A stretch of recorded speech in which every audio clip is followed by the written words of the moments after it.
আমার চ্যানেলকে সাবস্ক্রাইব করতে হলে সাবস্ক্রাইব আইকনে ক্লিক করুন এবং hit the bell icon and then the subscribe is done. Hello guys, welcome to my channel Shree is my life. আজকে আমার হচ্ছে বার্থডে, তো আজকে মা আমার জন্য ঘি বানাচ্ছে। আমার জন্য না, বাড়ির সবার জন্যই। তো আজকে এই যে দুধের সর জমিয়ে রেখেছিল কয়েকদিন থেকে, তো এই যে ঘি বানানো চলছে সকাল সকাল উঠেই। আজকে মোটামুটি ধরো তোমার বাজে হচ্ছে গিয়ে 8:37। তো এই সকাল সকালই মা ঘি বানিয়ে নিচ্ছে যাতে ভালো করে খাওয়াতে পারে। আসছে ঘি বানানোর প্রসেসটাও তোমরা দেখে নাও। বাড়িতে অনেকেই ভাবে যে বাইরে থেকে কিনে আনবো এই সময়ে, তো ঘি বানানো মানে ঘিটা অনেকেই বেশি ভালোবাসে, প্রেফার করতে পারে না বাইরে থেকে। তো বাড়িতে তোমরা নর্মালভাবেই বানাতে পারো। দেখো তো কন্টিনিউয়াসলি কিন্তু মা নেড়েই যাচ্ছে, 1 মিনিটও কিন্তু থামছে না। সিমটা কিন্তু লো করেই করছে, মানে একদম জোরে আঁচ করে দিলাম তারপর করলাম সেটা কিন্তু হবে না, তাহলে হয়তো পুড়ে যেতে পারে বা এরকম কিছু একটা হতে পারে।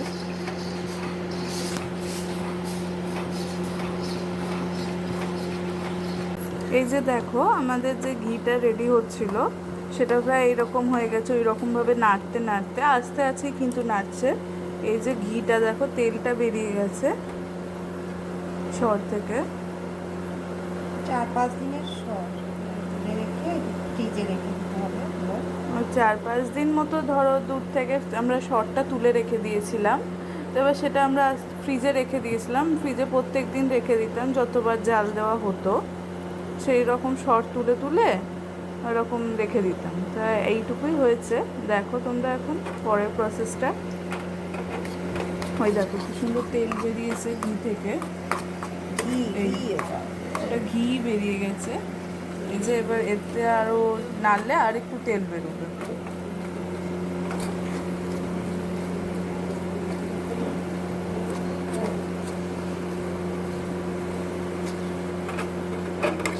এই দেখো যতবার মা নাড়ছে ততবার কিন্তু তেলটা বেরিয়েই যাচ্ছে, মানে ঘিটা বেরিয়ে যাচ্ছে। মানে আমাদের ঘিটা কিন্তু রেডি, মানে এটা যত তুমি নাড়বে তত তোমার ঘি বের হবে, এটাই হচ্ছে কথা।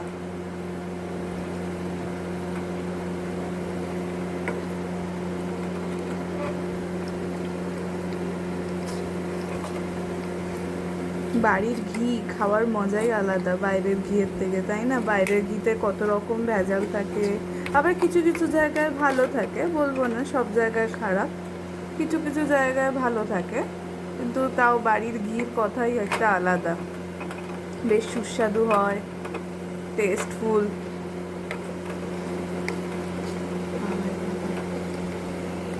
Hi guys, welcome to my channel.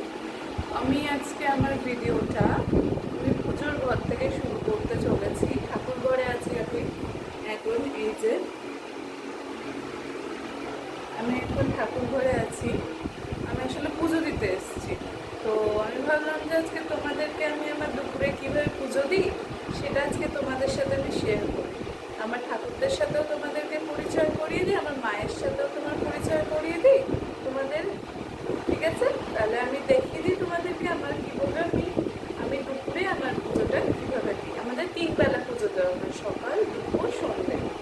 তো সেই 3 বেলা পুজোটা তো আমি দেখাতে পারবো না, সেই জন্য আমি দুপুরের পুজোটুকু তোমাদেরকে আমি দেখিয়ে দিচ্ছি আমি কীভাবে আমার দুপুরের পুজোটাকে করি। এবার আমার মা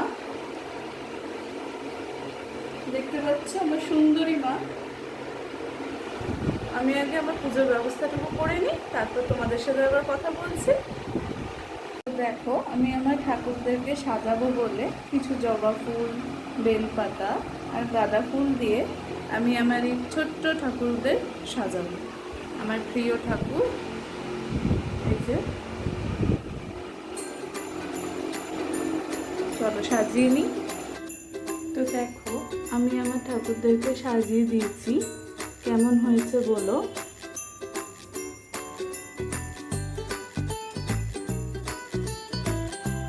আমার বিউটিফুল মাকেও আমি সাজিয়ে দিয়েছি।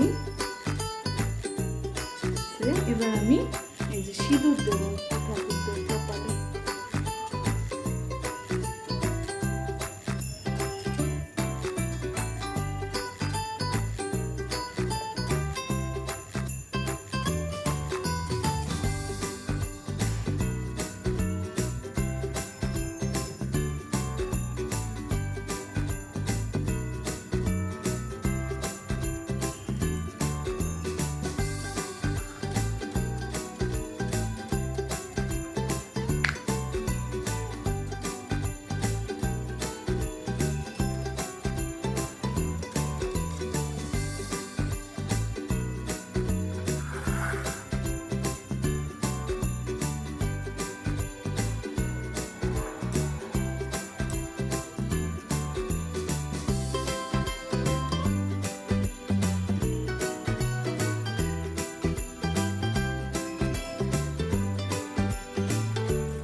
গণেশ লক্ষ্মী ঠাকুর দেখতে পাচ্ছ, এটা নারায়ণ ঠাকুর, এটা হচ্ছে রাধা কৃষ্ণ ঠাকুর। দেখো এটা ছোট্ট মা ঠাকুর, এটা তো কালী ঠাকুর, এটা তারা ঠাকুর, বুঝতেই পারছো।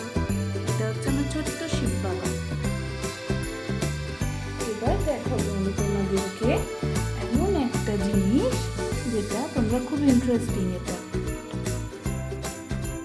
দেখো, বুঝতে পারছো?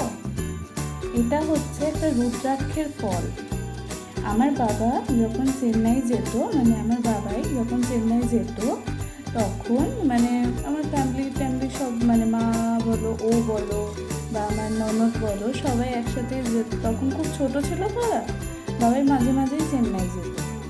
তো চেন্নাই থেকে এটা এনেছিল, চেন্নাইতে রুদ্রাক্ষের ফল কিনতে গেছিল।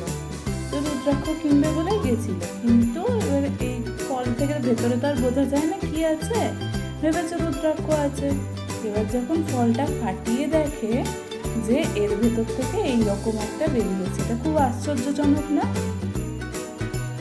খুবই, মানে সেই লোকটা তো দিতেই চাইছে না যথারীতি, তার একটা বেশ দাম দিয়ে বিক্রি করবে এই ভাবনা, কিন্তু বাবাইও তো ছাড়বে না। তো বাবাই শেষে নিয়ে এসছে।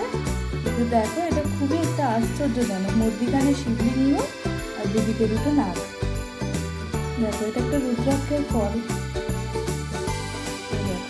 আমার মা যখনই মনসা পুজো হয়, আমাদের বাড়িতে তো শ্রাবণ মাসে মনসা পুজো হয়, তখনই কোনো ভালো উপলক্ষে এটা দুধ গঙ্গা দিয়ে স্নান করায়। সবসময় স্নান করাবার ফলে এখানে একটু ফেটে ফেটে গেছে দেখছো, সেই জন্য এখন সব কোনো বিশেষ উপলক্ষে এটা করে। আর এইখানে দেখো একটা ছোট্ট রুদ্রাক্ষ আছে, এইটারও একটা গল্প আছে। এইটা হচ্ছে আমার বাবাই ট্রেনে করে যখন মানে আসছে, মার্কেট থেকে বাড়ি আসছে, তখন একটা সাধু তার ভারতে ভিক্ষা চেয়েছে। এবার ভিক্ষা চেয়েছে, বাবাই তো আর না করতে পারে না দুপুরবেলা, সেই জন্য বাবাই দিয়েছে। তো এবার দিয়েছে ঠিক আছে। তো বলেছে তুই আমাকে ভিক্ষা দিয়েছিস, সাধুটা বলছে তুই আমাকে ভিক্ষা দিয়েছিস, তাহলে আমি তোকে একটা জিনিস দেবো। তো সেই জিনিস, তো ওই টাকাটা বাবাইকে আবার ফেরত দিয়ে দিয়েছে। তো বাবাই যখন মুঠো করছে, তখন মুঠো করে দিয়েছে, বলছে তুই, আমি যখন চলে যাব তখন তুই এটা খুলে দেখিস। তো বাবাই যখন সাধুটা যখন চলে গেছে, বাবাই তখন খুলে দেখে এই রুদ্রাক্ষটা। খুবই আশ্চর্যজনক বিষয় না এটা? আশ্চর্যজনক না? আমি যখন আমি দেখেছিলাম, তখন আমি মাকে এটা জিজ্ঞেস করি যে মা এটা কিভাবে পেয়েছে, তখন মা আমাকে বললো এই গল্পটা। এটা একদম কিন্তু রিয়েল, এটা আমি কিছু বানিয়ে টানিয়ে তোমাদেরকে আমি বলছি না। হয়তো অনেকে বিশ্বাস নাও করতে পারো, কিন্তু এটা পুরোপুরি রিয়েল। চলো এবার আমি আমার মা ঠাকুর, যে দেখো আমার বিউটিফুল মা ঠাকুর।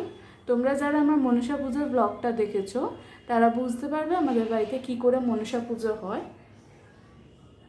এই যে দেখো আমার ছোট্ট মা ঠাকুর। এটা হচ্ছে আমাদের জয়পুর থেকে আনানো হয়েছে। খুবই ভালো কাজ তাদের, বুঝতেই পারছো। দেখো কি সুন্দর হাসি হাসি মুখ আমার সুন্দরী মা ঠাকুরের, আমাদের সবার প্রিয় মা ঠাকুর এটা। আমি খুব ভালোবাসি এনাকে, মাঝে মাঝে বকাঝকাও করতে হয়, কথা শোনে না। চলো এবার এখানকার ঠাকুর দুটো দেখো। এটা হচ্ছে জগন্নাথ বলরাম সুভদ্রা। এটা আমি পুরী গেছিলাম, আমি আরও হানিমুনে, তখন এটা এনেছিলাম। আর এই গোপালটা দেখছো, এই গোপালটা আমার বোনের খুবই ছোট্টবেলার, ও যখন ছোট ছিল তখন এটা কিনেছিল। তো এটাকে তখন ও ভাবতো কী করতো, মা তরকারি বানাতো, তো সেই তরকারির খোসাগুলো এনাকে খেতে দিত। ওই ভাবতো যে না খিদে পাবে না, তো তরকারি খোসা খেতে দিত, মানে যা খোসা হোক, সে কোনো রকম নকুলদানা ভোগ দিত মাঝে মাঝে। আবার কখনো কখনো খিদে পেয়ে ও যখন যা খাবে ওই রকমভাবে ওনাকে দিত। তো সেই জন্য এখন এনাকে এখানে বসা, পুরনো সেটা বুঝতেই পারছো, খুবই, ও যখন ছোটো তো এখনও সেকেন্ড ইয়ারে পড়ে, থার্ড ইয়ারে পড়ে। এটা সরস্বতী ঠাকুর, এই যে আমার ছোট্ট ছোট্ট ঠাকুর। এটা হচ্ছে কোজাগরি লক্ষ্মী পূজার লক্ষ্মী ঠাকুর, পটের লক্ষ্মী। আর ভেতরে আছে আমাদের লোকনাথ বাবা।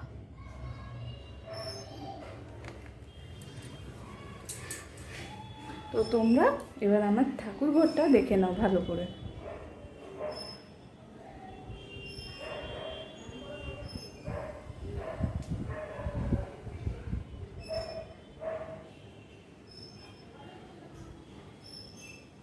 দেখলে তো আমার এই ঠাকুর ঘরের ব্লগটা কেমন লাগলো তোমরা কিন্তু জানিও। এবার আমি আমার দুপুরবেলার পুজোটা দিয়ে নিই, তারপর আমি তোমাদের সাথে আবার কথা বলবো। ওকে, বাই।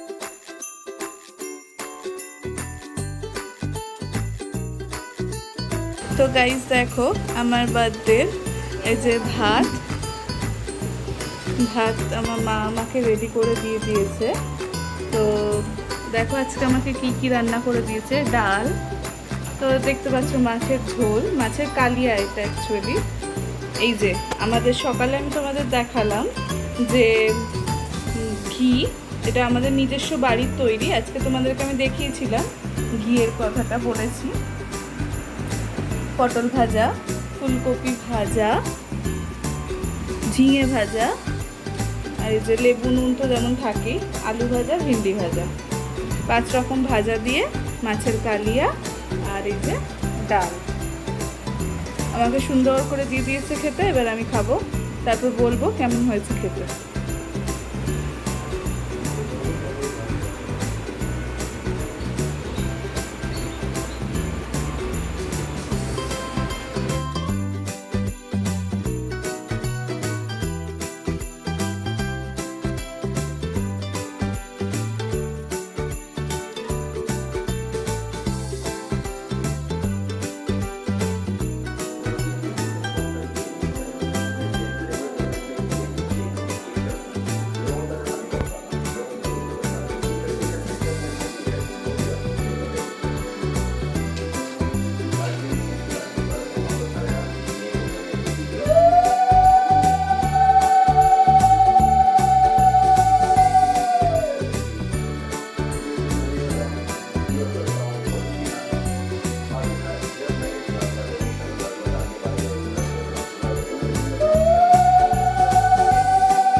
না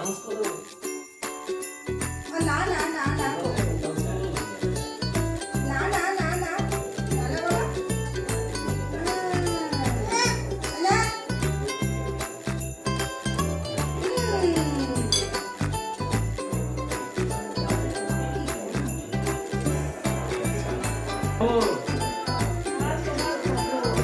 ওরা না জন্য সব গিফট বাতিল করে দিচ্ছে। সস্তায় নিয়ে যাচ্ছে। আর একসাথে বড় এই আগে খাওয়াচ্ছে না না আগে আসছে না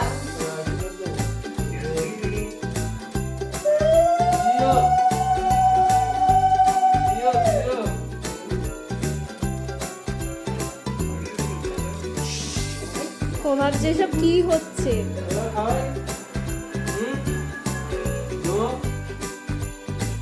এই রে এই রে এই জামা দিচ্ছে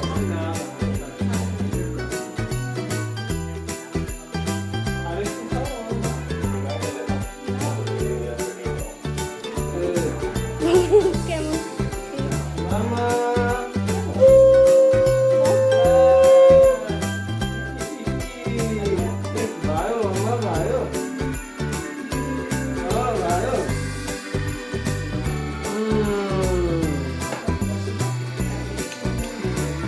এই মিষ্টিটা খাই দি দাও তাই দাও।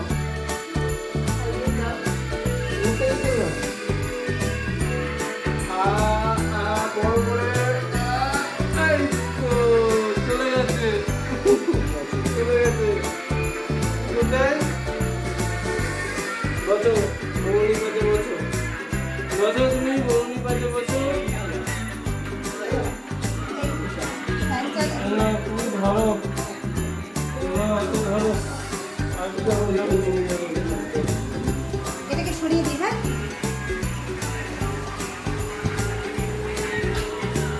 হুম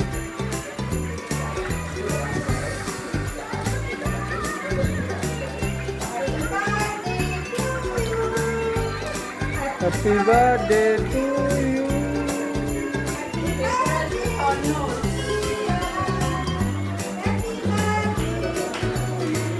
এরপর coming soon, স্বর্ণশ্রী। হুম তারপরে এই যে ছোট্ট বোন।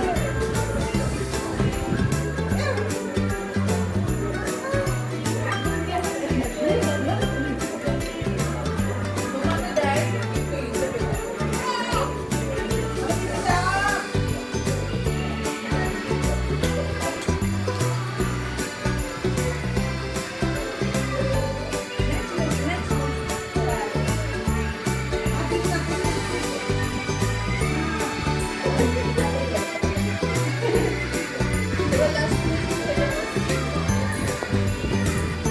গপা গপ মেরে দাও বড় করে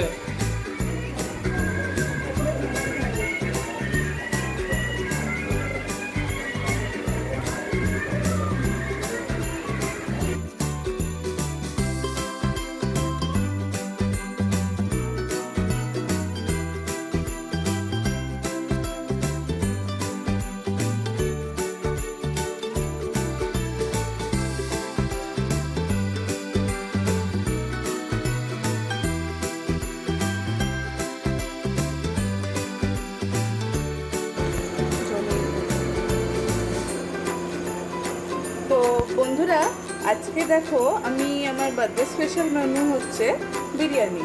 তো এবার বিরিয়ানিটা কিভাবে বানাবো, এই দেখো আমি একটা পাত্রের মধ্যে জলটাকে গরম করতে দিয়েছি। এবার জলের মধ্যে আমি একটু নুন দিয়ে দেবো। মোটামুটি ধরো আমি এই চামচে এরকমভাবে দুবার নুন দেব। ঠিক আছে, দুবার নুন দিলাম। এরপর এইখানে আমি জয়িত্রী, জায়ফল, দারচিনি আর এলাচ, ছোট এলাচ আমি আধ ভাঙা করে রেখেছি। দেখতে পাচ্ছ আমার এটা, এই দেখো ভালো করে বুঝতে পারবে। এবার এইটা আমি জলের মধ্যে দিয়ে দেবো। জলটাকে আমি ফুটতে বসাবো। ফুটতে বসানোর পরে এবার আমি চালটা যতক্ষণ না জলটা ফুটছে ততক্ষণ আমি আমার এই যে চাল মোটামুটি 600 গ্রাম এতে তোমার দেরাদুন রাইস আছে। তো এই চালটাকে আমি ভালো করে ততক্ষণ ধুয়ে নিই, আমার জলটা ততক্ষণ ফুটুক। ওকে,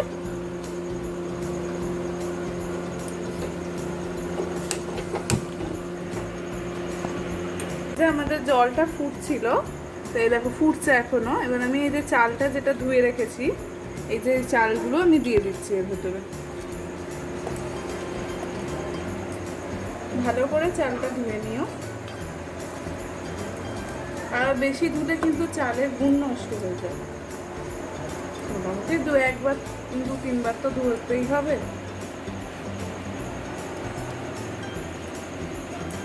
এবার এই চালটা যখন হয়ে যাবে তখন আবার আমি তোমাদের পরের প্রসেসটা বলবো। হয়ে গেছে আমার চাল দেওয়া। এবার দেখো, এবার এটা আস্তে আস্তে কিন্তু ফুটবে এখন, আর বেশি না। তা বলে এই যে ফুটুক, তারপর আমি পরের প্রসেসটা বলি। তো এবার আমি যে বিরিয়ানির যে মশলাটা, সেটা এবার আমি প্রিপারেশনটা করে নিচ্ছি। তার আগে আমি তোমাদের একটা কথা বলে দিই, আমাদের বাড়িতে মাংস এবং ডিম আমাদের বাড়িতে ওঠে না, তার ফলে আজকে আমি আলু বিরিয়ানি করব। তো প্লেন যারা মাংস ডিম খায় না তাদের পক্ষে তো খুবই সুবিধে যে আলু বিরিয়ানি, ও কি টেস্টি খাবার, মাছ মাংস ছাড়াও হয়। তো বিরিয়ানির সাথে মা করেছে মাছের কালিয়া, সেটা দুপুরে মা করে রেখেছে, সেই জন্য এবার আমি মশলাটা তোমাদেরকে বলে দিই। এই দেখো, আমি আদা পেস্ট করে রেখেছি। এবার এই আদা পুরোটাই আমি দিয়ে দেবো। মোটামুটি এতে আছে 1 টুকরো মতো আদা আছে, বড় টুকরোর 1 টুকরো মতো আদা আছে, দিয়ে দিলাম, দেখতে পাচ্ছ। এবার দেব রসুন, একটা গোটা কোয়া রসুন আছে পেস্ট, হ্যাঁ পুরো বেটে রেখেছি।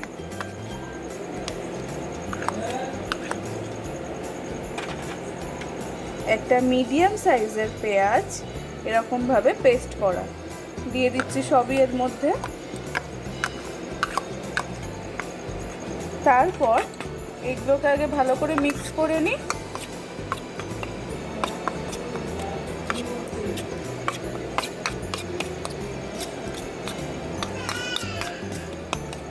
এরপর দেব আমি 2 চামচ বিরিয়ানি মশলা। তোমরা বাজারে গেলে এটা বিরিয়ানি মশলা বললে বিরিয়ানি মশলা এমনিই পেয়ে যাবে, রেডিমেডই পেয়ে যাবে, এটা তোমাদেরকে এক্সট্রা করে কিছু করতে হবে না। 2 চামচ, এই চামচের আমি 2 চামচ বিরিয়ানি মশলা দিচ্ছি।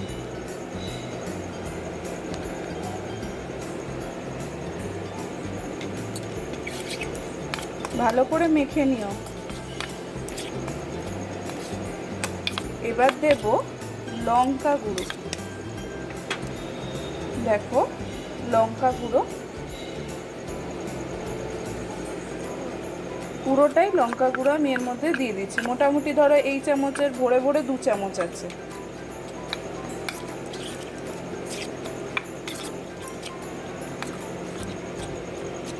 দেখছো আমার মাখা হচ্ছে, মাখাটা হয়ে গেছে। এরপর দেব এর মধ্যে জিরে গুঁড়ো,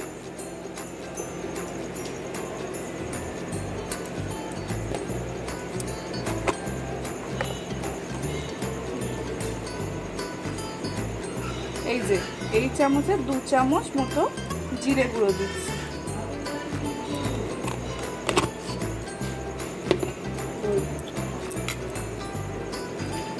এরপর জিরে গুঁড়োটা দিলাম, তারপর আমি একেবারে দইটা দিয়ে বড় চামচ আমুলের টক দই যে বাজারে কিনতে পাওয়া যায় না, দেখতে পাচ্ছ এই দেখো আমুল মাস্তি, তো এটা আমি 2 চামচ দেব।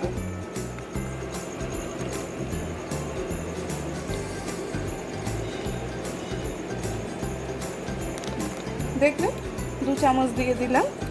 এবার ভালো করে মিক্স করে নিই আগে।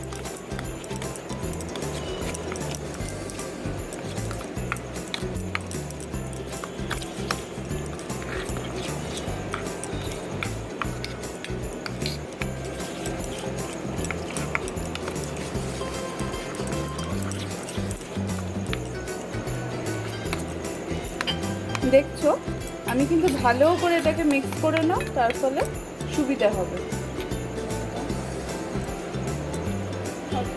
অল্প একটু আমি এর মধ্যে জল অ্যাড করছি, কারণ যদি আমি যখন এটা তেলে দেব তখন মশলাটা পুড়ে যাওয়ার চান্স বেশি থাকে। তার ফলে দেখবে অনেকে কষাবার সময় শুকনো মশলাটা কড়াইতে দিল, তারপর সেটাকে একটুখানি জল দিয়ে দিল। তো সেটা করার থেকে আমি এই প্রসেসটা আমার বেটার মনে হয়। আগে ভাগে আমি মশলাটা তৈরি করে রাখলাম, একেবারে কড়াইতে দিয়ে দিলাম আলুটা ভেজে। এই যে আলুটা দেখছো, আবার আলুটার মধ্যে হলুদ হলুদ লাগছে না তোমাদের? তো এর মধ্যে অল্প করে নুন আর হলুদ মাখিয়ে রেখেছি, এবং আলুটা কিন্তু সেদ্ধ করা। এই যে আলু পুরো সেদ্ধ।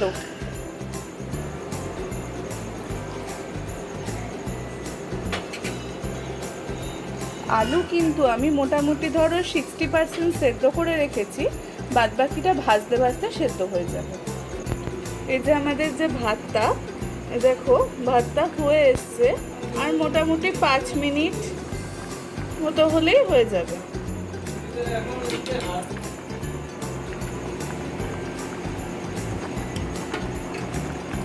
দেখো কি সুন্দর টকবক টকবক করে ফুটছে।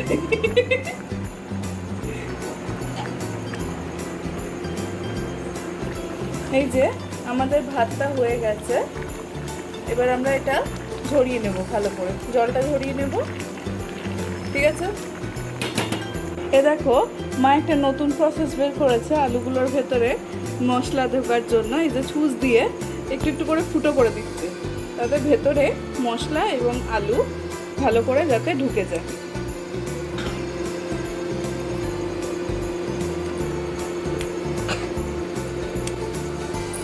সরি গাইস, আমি মশলা এবং আলু বলে ফেলেছি, আলুর ভিতরে কি করে আলু ঢুকে? তার জায়গায় মশলা এবং নুন যাতে, লবণ যাতে ভালো করে ঢোকে, সেই জন্য মা এর ভেতরে ফুটো করে দিচ্ছে চুজ দিয়ে। হয়ে গেছে, এবার এটাকে ভাত। এই যে কড়াই গরম হচ্ছে, এবার মা এটার মধ্যে বড় চামচের 4-5 চামচ মতন ভরে ভরে তেল দিল। তোমরা যদি আন্দাজ না করতে পারো, মা এমনি আন্দাজেই দিয়েছে, এটা মোটামুটি বড় চামচের 4-5 চামচ মতো তেল হবে। এবার আলুটা ছাড়বে। এবার বেরেস্তা হবে। ও হ্যাঁ, তার আগে তো বেরেস্তা ভাজা হবে। পেঁয়াজ পেঁয়াজ যে বিরিয়ানির ওপর যে ছড়ানো হয়, এটাকে আমরা বলি বেরেস্তা। এবার সেইটা পেঁয়াজটা মা এবার চট করে ভেজে নেবে।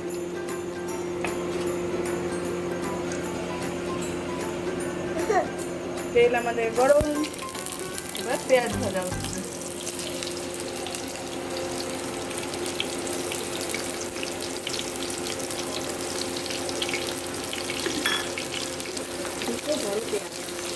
এটাতে মোটামুটি ধরো দুটো বড় বড়, বেশ বড় বড় সাইজের পেঁয়াজ বানানো আছে, পাতলা পাতলা স্লাইস করে কাটা আছে, দেখতে পাচ্ছ।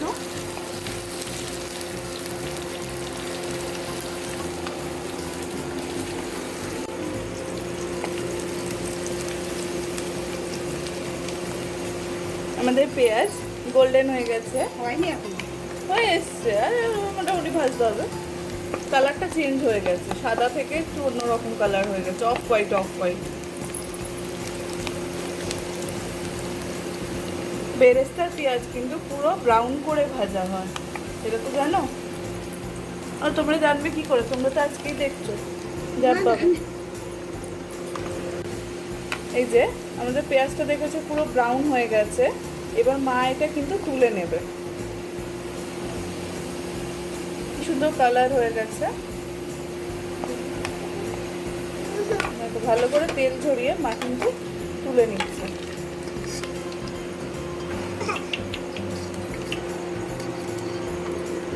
মা এই যে দেখো, এই পেঁয়াজটা তুলে নেওয়ার সঙ্গে সঙ্গে ওর ভেতরে নিজের নুন হলুদ মাখা আলুটা ছিল সেটা ছেড়ে দিচ্ছে। এবার আলুটা ভাজার জন্য যেটা বলেছিলাম তোমাদেরকে,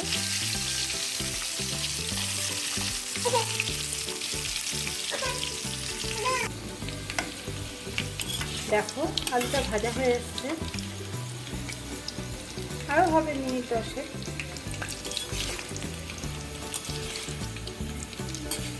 আমাদের যে স্বর্ণপ্রিয়া আছে না, ওর আবার ঘুমের টাইম হয়ে এসছে। কান্নাকাটি করছে। ওর মা আবার ওর জন্য ঘুম পাড়াতে গেল, এক্ষুনি চলে আসবে।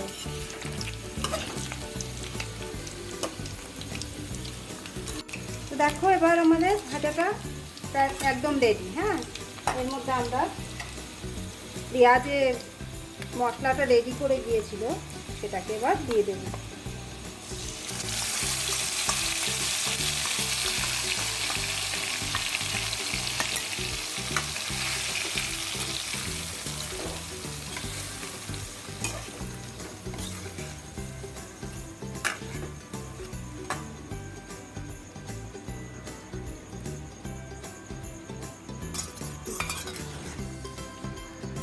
এবার আমাদের কষাটা রেডি হচ্ছে।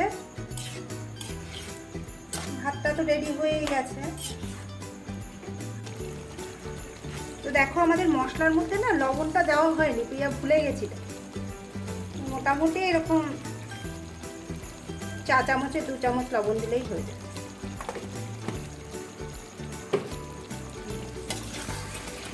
এই যে আমাদের এই আলু তরকারিটা কষানো প্রায় রেডি। এবার মা এর মধ্যে 2 চামচ ঘি দিচ্ছে, তাতে আর একটু বেশি টেস্ট হবে। বিরিয়ানিটা আমরা যে হাঁড়িতে দম দেবো, সেই হাঁড়িতে দম দেওয়ার আগে আমরা 2 লেয়ার আলু এবং 3 লেয়ার রাইসের দেবো।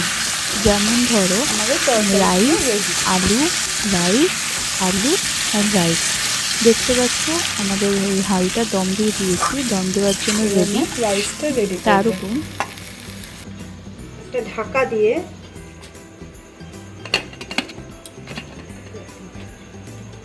এটা তুলে নাও। আমাদের এটা একটা ভুল হয়ে গেছিল।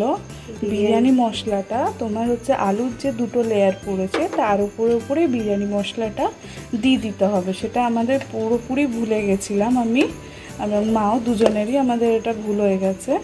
তো এরকম এই যে ফাঁকা করে ভেতরে ভেতরে ছড়িয়ে দিচ্ছি যাতে এটা ভালো করে হয়ে যায়।